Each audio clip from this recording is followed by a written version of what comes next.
de coopération minière signé avec le Rwanda en 2024, ce qui est absolument pour nous aussi hallucinant, c'est-à-dire qu'en 2024, la situation n'était pas nouvelle, et pourtant l'Union européenne a signé un partenariat avec le Rwanda. Mais malheureusement, l'Union européenne n'est pas à son coup d'essai, puisque nous mobilisons aussi depuis des mois pour suspendre l'accord d'association entre l'Union européenne et l'État d'Israël au regard du massacre commis à Gaza. Et on voit que l'Union européenne préfère regarder ailleurs, privilégie ses intérêts, y compris financiers, alors qu'il y a des peuples qui sont massacrés.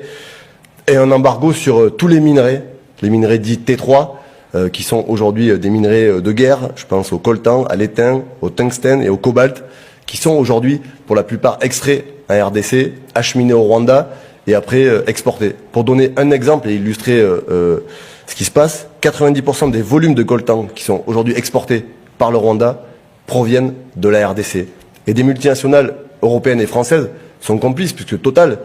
est sur place et continue de verser des dividendes à ses actionnaires, et des dividendes qui sont aujourd'hui des dividendes de mort, puisque l'exploitation de ces mines, elle est permise parce qu'on a des armées criminelles, et notamment le M23 qui en a pris possession, et qui permet d'exporter les ressources au Rwanda pour financer tout ce qui se passe. Et enfin, dernier élément,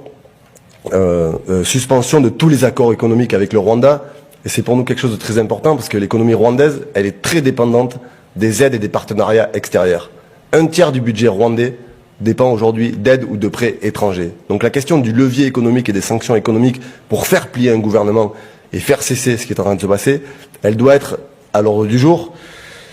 Et je terminerai en disant que cette proposition, elle s'inscrit dans ce que nous croyons de la politique française, c'est-à-dire une action, pas d'indignation à géométrie variable, pas de double discours, mais véritablement une volonté politique de faire respecter le droit international. On ne peut pas avoir un président de la République et un gouvernement qui fait des leçons à longueur de journée sur les valeurs de la République, sur le droit international, sur la paix dans le monde,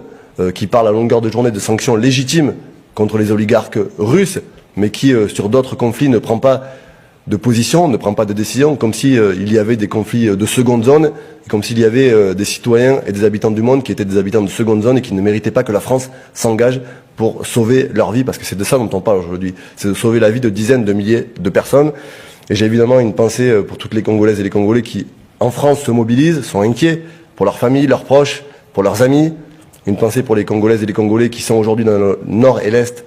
de la République démocratique du Congo, qui depuis des années vivent des persécutions, des déplacements, des viols, des agressions, la famine, des meurtres, qui aujourd'hui attendent d'un pays comme la France, attendent de l'Europe et des puissances occidentales qu'elles s'engagent et qu'elles soient aux côtés du peuple congolais pour stopper l'aventure criminelle du gouvernement rwandais et de ses milices, notamment du M23. Donc nous serons déterminés à mener la bataille, et cette proposition de résolution, elle répond à tous ces